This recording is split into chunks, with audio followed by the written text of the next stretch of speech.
हैं रिकॉर्डिंग, ठीक है। नाउ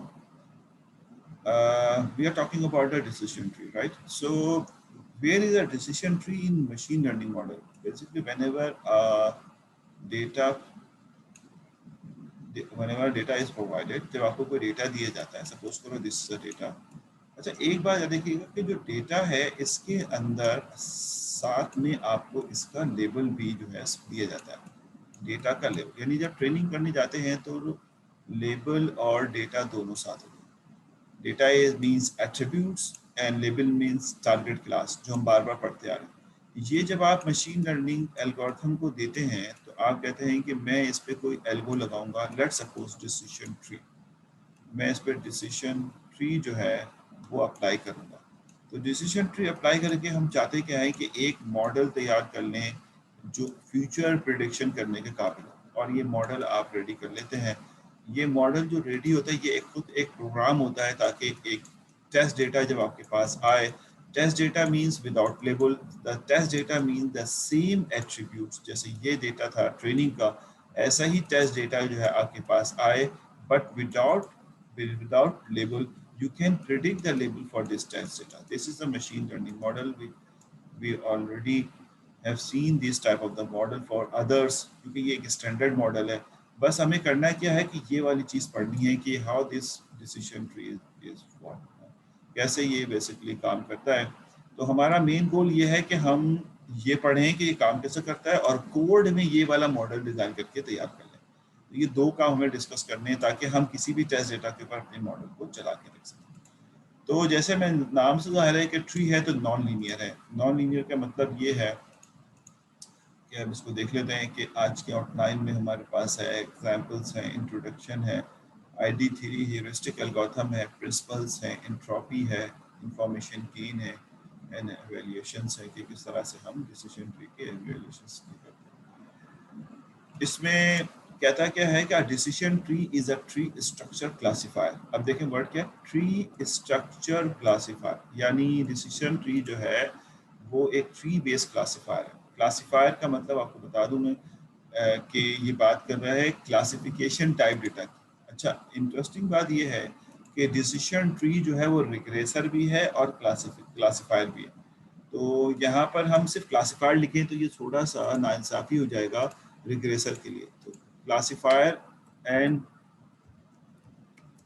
रिग्रेशन, यानी ये रिग्रेशन भी करता है और क्लासिफिकेशन भी करता है, राइट। यानी जैसे जो डेटा वैल्यूड बेस्ड होते हैं जिनका लेबल, उस पर भी काम करता है, और जो कैटेगरी वाइज होते हैं उस पर भी ये काम करता है। It has two type of node. इसके दो नोड होते हैं, decision node and leaf node. Leaf node also called,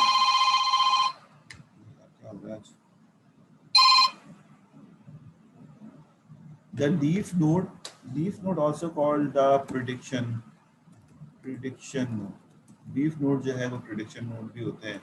तो इस तरह से आप कहते हैं कि एक डिसीजन नोड है और एक लीफ नोड या प्रिडिक्शन नोड जो है वो कहलाता है। अब इसकी डायग्राम से आपको समझ में आएगा, क्योंकि अभी तो ये वर्डिंग है तो आपको ये समझ नहीं आ सकता कि डिसीजन नोड कैसे कह रहे हैं। हाँ, लेकिन ये बात आपको पता होनी चाहिए कि ट्री है कि नोड है और एजेस है, बस ये तो ध्यान में रखिएगा। ट्री जो है इस वक्त ट्री है जो हमारी ट्री जो है वो होती है। तो इसी तरह से ये नोड्स हैं और ये नोड्स हैं और ये जो है एजेस हैं, ठीक। और ये जो आखिरी वाला है इसको इन्होंने लीफ नोड कहा है, और मैंने साथ में इसको प्रिडिक्शन नोड भी कह दिया है। और जो इंटरमीडिएट के नोड हैं ये डिसीजन नहीं लेते, ये प्रिडिक्शन नहीं करते, ये डिसीजन लेते हैं कि हमें राइट पे जाना है या लेफ्ट पे, इस तरफ जाना है, इस तरफ जाना है। और इट्स नॉट एसेंशियल कि ये बाइनरी हो, एक नोड के साथ कई वैल्यू, कई एजेस लग सकते हैं। There is several edges for any node. अब हम प्रिडिक्शन और डिसीजन को समझने की कोशिश करेंगे थोड़ी देर में। The decision tree is non linear, ये हम अभी आगे की तरफ बात कर लेंगे। ये बिला की सारी चीज़ें पढ़ने की जरूरत नहीं। ये डायग्राम को आप ज़रा फोकस करें, ये डायग्राम क्या कहते हैं। अगर अभी मैं बिल्कुल जर्नल बात कर रहा हूँ, फिर हम ये डायग्राम बनाना भी सीख जाएंगे थोड़ी देर में कि किस तरह डिज़ाइन किया जाता है। ये एक डायग्राम है जिसमें वो ये कहता है, साइंस में बड़ा, ठीक है। ये एक डायग्राम जिसमें कहता है कि हम अप्रूव और रिजेक्ट जो है वो कोई, सपोज कर लो कि कोई बैंक की कोई चीज़ है, उसको हम अप्रूव या रिजेक्ट कर लेते हैं, क्रेडिट कार्ड है और वट एवर। तो वो डिसीजन किस तरह हो रहा है वो समझाने की कोशिश कर रहा है कि मिसाल के तौर पे सबसे पहला सवाल पूछा गया कि जिसको आप क्रेडिट कार्ड दे रहे हैं वो आदमी इम्प्लॉयड है या नॉन इम्प्लॉयड है। तो देखिए अभी तो दो ही ऑप्शन है, तो उसने कहा कि इम्प्लॉयड है या ना, अगर नो है तो उसको लेफ्ट की तरफ भेज दें, और अगर राइट है तो यस की तरफ भेज दें। मिसाल के तौर पे अगर हम कहते हैं नो है तो उसको हम यहाँ भेज देंगे, फिर देखेंगे इसका क्रेडिट स्कोर कैसा है। तो क्या है, क्रेडिट स्कोर जो है वो हाई है या लो है। इसने कहा क्रेडिट स्कोर इसका हाई है, इम्प्लॉयड तो नहीं है लेकिन क्रेडिट स्कोर इसका हाई है, तो इसको वो चीज़ अप्रूव कर दी जाए। लेकिन अगर क्रेडिट स्कोर भी लो होता, तो इम्प्लॉयड भी नहीं है, क्रेडिट स्कोर भी लो है, तो आपका जो प्रिडिक्शन है वो क्या हो जाता, रिजेक्टेड। और अगर हम कहते हैं कि इम्प्लॉयड है, आप कहते हैं हाँ है, इनकम लेकिन उसकी लो है। अब देखें एम्प्लॉयड अगर यस है तो इनकम की बात कर रहा है, अब क्रेडिट स्कोर की बात नहीं कर रहा। तो वो कहेगा कि हाँ इसकी इनकम लो है, तो फिर ये लो, तो यहाँ लो नहीं आएगा, रिजेक्ट आएगा, तो उसको फिर आप रिजेक्ट करें। ठीक है, तो ये जो नोड आपको नजर आ रहा होगा लास्ट में जो नोड है, लीफ नोड, ये नोड्स जो हैं बेसिकली आपकी प्रिडिक्शन के लिए है कि कोई एम्प्लॉयड आता है तो उस कोई आदमी आता है तो उसके लिए क्या प्रिडिक्शन करनी है। ठीक है, यानी मिसाल के तौर पे मैं आपको अगर इस ट्री को डेटा के हवाले से कंसर्न करूं तो देखिए इसका डेटा कुछ इस तरह का होगा कि इसमें नॉर्मली 3 एट्रीब्यूट्स होंगे। लेता हूं सवाल, इसमें नॉर्मली 3 एट्रीब्यूट्स होंगे, मैं उन तीनों का फर्स्ट लेटर लिख रहा हूँ। एम्प्लॉयड होगा, उसके बाद इनकम होगा, और उसके बाद जो है वो क्रेडिट स्कोर होगा। ठीक है, मैं 3, ये इनकम में आई लिखा है मैंने। अच्छा, और उसके बाद इसकी टारगेट जो पिछली हमारे पास रिजल्ट होंगे वो इसका टारगेट का। मिसाल के तौर पे एम्प्लॉयड में यस है, एम्प्लॉयड में यस है, इनकम नो है, ठीक है, और क्रेडिट स्कोर भी नो है। अब मैं इसको देख के नहीं बना रहा, मैं अपनी मर्जी से एक प्रीवियस डेटा लिख रहा हूँ। हो सकता है कि ये अप्रूव्ड हो, फिर वो कहता है कि ये नो हो सकता है ये यस हो, और ये नो हो, तो इसके बाद ये कहता है नॉट अप्रूव, यानी रिजेक्टेड है। और इसी तरह से ये डेटा जो है वो आपको दिया गया है। इस डेटा की अवेलेबिलिटी के ऊपर, अच्छा ये जो एजेस हैं वो इनकी वैल्यूज होती है, यानी कितने ब्रांचेस इसमें से निकलेंगी, ये मैं समझा रहा हूँ ताकि आपको बना के बनाने में आसानी हो। कितनी ब्रांचेस इसमें से निकलेंगी वो हर एट्रीब्यूट की वैल्यूज पे डिपेंड करता है कि उसमें कितनी वैल्यूज एग्जिस्ट करती हैं। तो एम्प्लॉयड में अगर नो है और यस है तो इसका मतलब है एम्प्लॉयड के अंदर सिर्फ दो ही वैल्यू होंगे, नो और यस। इसी तरह से आपके पास क्या नाम है इसका, इनकम है, तो इनकम में सॉरी नो यस नहीं है, इनकम में हाई और लो है। आपने जिसने लिखा होगा सही है, मिसाल के तौर पे ये हाई है ये लो है, इस तरह से।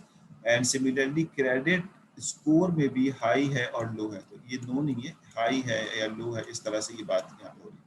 तो the values are basically transformed into the edges। जब वैल्यूज जो होती है किसी भी उसका वो एजेस में, और अगर किसी में 3 वैल्यूज हैं तो फिर वो यहाँ पे तीसरा एक भी वो बन जाएगा।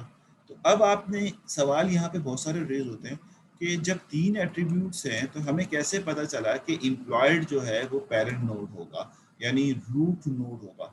क्रेडिट स्कोर को रूट नोड क्यों नहीं कहा गया, इनकम को रूट नोड क्यों नहीं कहा गया, तो ये एक अलग सवाल है, ये तो बड़ी देर में आपको क्लियर हो जाएगा, लेकिन क्वेश्चन यही है।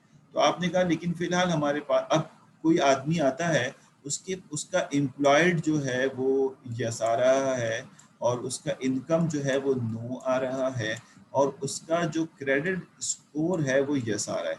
अब आपसे पूछा जा रहा है कि बताओ इसको हम क्रेडिट कार्ड देंगे या नहीं देंगे, अप्रूव करेंगे या नहीं करेंगे। ये क्वेश्चन आपसे टेस्ट डेटा के लिए पूछा गया। आपने कहा मैंने प्रीवियस डेटा को देखते हुए अपनी ट्री बना चुका हूँ, और वो उसमें से जो बीच के नोड है वो डिसीजन नोड है कि वो डिसीजन लेंगे, और जो नीचे वाले नोड है बेसिकली वो आपकी प्रिडिक्शन करेंगे। तो आपने कहा चलो भाई चेक करना शुरू करते हैं। सबसे पहला नोड है एम्प्लॉयड, तो जो डेटा आया है उसमें देखो एम्प्लॉयड, क्या वो एम्प्लॉयड है, उसने कहा है। अब डिसीजन क्या हो रहा है, राइट पे चले जाओ, तो राइट पे आ गए। उसके बाद राइट पे गए तो इनकम, तो जो टेस्ट डेटा दिया गया उसका इनकम क्या है, ये हाई है और ये लो है। ठीक है, हमने कहा इसका इनकम हाई है, जब इसका इनकम हाई है तो इनकम के लिए डिसीजन क्या है, लेफ्ट पे चले जाओ, लेफ्ट पे आ गए। जब लेफ्ट पे आए तो इसने हमें प्रिडिक्ट करके बता दिया कि इस आदमी को अप्रूव हो जाएगा लोन या जो भी है, अप्रूव हो जाएगा। तो इस तरह से आपने, अब देखें इंटरेस्टिंग बात क्या है कि सारे एट्रीब्यूट को इस्तेमाल भी नहीं किया आपने, आपने प्रिडिक्ट करने के लिए। आपने सिर्फ ये वाला एक नोड इस्तेमाल किया और ये वाला एक नोड इस्तेमाल किया। इस वक्त ये नोड इस्तेमाल नहीं हुआ क्योंकि आप राइट साइड पे आ गए थे। तो ये एक तरह से बहुत फास्ट भी है ताकि डिसीजन लेना आपको आसान हो जाए। तो इस तरह से आप और ज़रूरत भी नहीं पड़ी हमें, और अगर लेफ्ट पे आते तो फिर इनकम की ज़रूरत नहीं पड़ती। और इसी तरह से अगर 50 एट्रीब्यूट होंगे तो डिसीजन लेते, ट्री तो बनेगी 50 के 50 से, लेकिन डिसीजन लेते हुए 50 एट्रीब्यूट्स इस्तेमाल नहीं होंगे, जिसकी वजह से प्रिडिक्शन स्पीड जो है वो फास्ट हो जाएगी। ठीक है, बात समझ आ गई। तो डिसीजन नोड कौन से हुए, ये जो नोड आपको लेफ्ट राइट या मिडिल में कहीं भेज रहे हैं वो डिसीजन नोड है। और लीफ नोड कौन से हुए, लीफ नोड आपके पास प्रिडिक्शन नोड हुए जो फाइनली आपको डिसाइड करके बताते हैं कि ये लीफ नोड, राइट। तो अब हमारा पूरा गेम किसके ऊपर स्टैंड करता है, पूरा गेम हमारा इस पे स्टैंड करता है कि आपके पास ये वाला डेटा होगा इस तरह का, जिसमें तकरीबन 50, 20, 13, 15 और वट एवर एट्रीब्यूट्स एग्जिस्ट करते होंगे। तो आपने क्या करना है, उस एट्रीब्यूट को, जो एट्रीब्यूट आपके पास एग्जिस्ट करते हैं, उन एट्रीब्यूट को इस्तेमाल करते हुए ये ट्री बना रही है। अब डेफिनेटली ये बात जहन में रखिएगा कि कौन ये बताएगा कि हमारा पहला नोट उन एट्रीब्यूट में से क्या होगा। यही सारा गेम है, इसी को सजेस्ट करना है और उसी को सजेस्ट करते करते करते करते आप ट्री की तरफ, आगे की तरफ बढ़ेंगे। या तो बात समझ आती है। तो अब ये पूरा गेम जो प्ले होगा वो इस ट्री की कंस्ट्रक्शन का होगा, डेटा से ट्री की कंस्ट्रक्शन, बस अब हमारा ये गेम। और अगर ट्री बन जाती है वंस, तो फिर हमारा मसला जो है ये सॉल्व हो जाएगा। वंस ट्री बना लिया आपने तो हमारा ये मसला सॉल्व हो जाएगा कि किसी भी किस्म की प्रिडिक्शन करना में आसान हो। अब एक बात आप जरा इसी वक्त यहाँ पर गौर करें, गौर तलब ये है कि अगर मेरे पास एक डेटा है, जो मैं आप समझाने के लिए आपको बता रहा हूँ ताकि आपको ये बात समझ आ जाए इसी लम्हे, ताकि हम आगे जब इसको एक्चुअल रियल में काम करें तो इस बात का ख्याल रखें। अच्छा जी, A2, बल्कि मैं इसको A2 क्यों लिखूं, मैं इसको एक्चुअल में सही लिख देता हूँ। मैं कहता हूँ कि ये तो A1 है, चलो ठीक है, A1 को A1 कहते हैं, लेकिन A2 मेरे पास एक डेटा है जिसको मैं कहता हूँ ये एज है, एज है, ये मेरे पास एज एंड सो ऑन। अभी मुझे नहीं पता कि और क्या, लेकिन मैं आपको समझाना क्या चाह रहा हूँ, उसके लिए मैंने इसको एज लिख दिया। ये तो चलो दो इसी तरह का डेटा है, किसी में लिखा हुआ है कि भाई यहाँ पे लो होगा, हाई होगा और वेरी लो होगा, ठीक है, इस तरह के कुछ डेटा है, और लो होगा, हाई होगा, फिर हाई। इसका मतलब है इसके अंदर 3 कैटेगरी है, इस वाले A1 के अंदर 3 कैटेगरी है। लेकिन एज जो है वो तो बड़ा वेरिएशन के साथ हो सकता है कि ये आदमी 5 साल का है, आदमी बच्चा, यानी ये आदमी 55 साल का है यानी 55, this man is like the 45 is not on all of them are the men's, बिल्कुल कुछ वुमेन भी, तो सपोज करो कि ये जो है वो 30 है और ये जो है 25 है और ये जो है वो 20, जरूरी नहीं कि पॉइंट के बगैर 25.5 साल का है, ये 34 साल का। अब अगर ये बात सोचो कि अगर A1 में, इसमें थोड़ा सा मिक्सअप हो जाएगा, लेकिन आप जरा कलर वाले, यानी मैं आपको बताता हूँ, आप ग्रीन कलर को फोकस करना, कि अगर हम ये कहते हैं कि A1 डार्क ग्रीन, अगर आप A1 इसको सपोज करते हैं पहला नोड किसी वजह से बन जाता है, तो we will have basically 3 different path over there.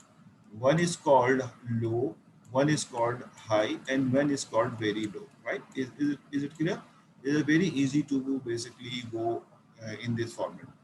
लेकिन अगर किसी वजह से ये एज बन जाता है पहला नोड, तो how many different edges over there, there is a quite difficult कि हम इस एज को इतने होता है कि 20-25 हो, तो क्या 20-25 यहाँ से डायरेक्शन बनाएंगे, नॉट पॉसिबल। तो याद रखिएगा कि डिसीजन ट्री अगर हो तो आपका, अब देखें डेटा की टाइप को मैंने पढ़ने के लिए आपसे कहा था, ये डेटा जो है कैटेगरिकल टाइप है, क्लासेस के अंदर डिस्ट्रीब्यूट है। ये डेटा देखिए टारगेट क्लास की वजह से तो आपने तय कर लेते हैं कि डेटा जो है वो रिग्रेसर है या फिर क्लासिफिकेशन है, वो तो एक अलग केस हो गया। लेकिन अब जो डेटा दिया हुआ है उस पर मशीन लर्निंग लगाना है, यानी अगर क्लास को हटा दिया जाए तो इस पे मशीन लर्निंग लगानी है। तो अब हम देख रहे हैं कि हमारा डिसीजन ट्री का मॉडल कैटेगोरिकल डेटा जो दिया हुआ, टारगेट क्लास की बात नहीं कर रहा, मैं बार बार बोल रहा हूँ, जो डेटा अवेलेबल है एट्रीब्यूट्स के अंदर, अगर वो टारगेट क्लास सॉरी वो जो डेटा दिया हुआ एट्रीब्यूट्स में अगर वो कैटेगरिकल नहीं है तो डिसीजन ट्री को काफ़ी डिफिकल्टीज होगी कि वो इसको मेंटेन करे। तो वो कहता ही है कि ये जो डेटा एज है आप इसकी पहले बिनिंग कर लें। बिनिंग का मतलब है इसके बॉक्सेस बना लें कि इस लिमिट से लेकर इस लिमिट तक के आदमी को मिसाल के तौर पर 10, मैं इसको 1 कहूँगा और 11 से लेकर 20 तक को मैं 2 कहूँगा। तो इस तरह की 3-4 हिस्सों में डिवाइड हो जाएगा तो हमारा काम भी आसान हो जाएगा और डिसीजन ट्री को ज़रा आसान। अब ये एक मशीन लर्निंग इंजीनियर का काम है कि वो सोचे कि मैं एक डिसीजन ट्री लगाने जा रहा हूँ जिसमें ट्री बनेगी, तो मैं अपने एट्रीब्यूट को कैटेगरिकल फॉर्मेट के अंदर ऑर्डरिंग फॉर्मेट के अंदर कन्वर्ट कर लूँ इंस्टेड ऑफ कि ये बेसिकली नॉन ऑर्डर फॉर्मेट के अंदर एग्जिस्ट करता हो। अच्छा, अजान हो रही है, मैं कमरा सालन बंद करके बैठा हूँ, शोर शराबे के शाम को होते लोग खेल रहे होते। ठीक है जनाब, यहाँ तो मेरे ख्याल है स्टार्ट तो समझ में आ गया सबको। ओके आप सब सम्मित हैं जैसे कहते हैं? जी सर, वेरी गुड। तो भाई मुझे सबसे आंसर चाहिए होगा, आप सब आंसर देंगे जैसे सब लोग दे रहे हैं ताकि हमें ये बात समझ आ जाए। तो अब हम बेसिकली हम ये बात देखेंगे, अगर आप बोलेंगे तो मैं आपको इसको कन्वर्ट करने का मेथड भी सिखा दूंगा। इस ये काम बेसिकली डेटा साइंटिस्ट का है कि वो हमें एक एज टाइप के डेटा को बिनिंग करके दे दे। माशाल्लाह अबरार साहब, अबरार साहब अब्दुल रहमान, समझ में आ रहा है ना? अब आपको थोड़ा सा मुश्किल होगा, मैथ्स थोड़ी इन्वॉल्व होगी क्योंकि जिस काम की तरफ हम जा रहे हैं इज क्वाइट डिफिकल्ट। तो हम यहाँ से डेटा लेंगे और ट्री बनाने की कोशिश करेंगे। तो लेट्स सी इंशाल्लाह नमाज के बाद। अभी क्या टाइम हो गया है?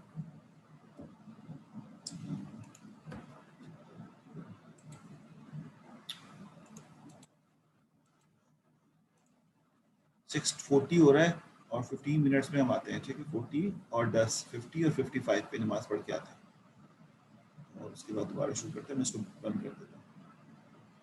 Okay, thank you. 6:55 पे ज्वाइन करेंगे, सब लोग आ जाएं।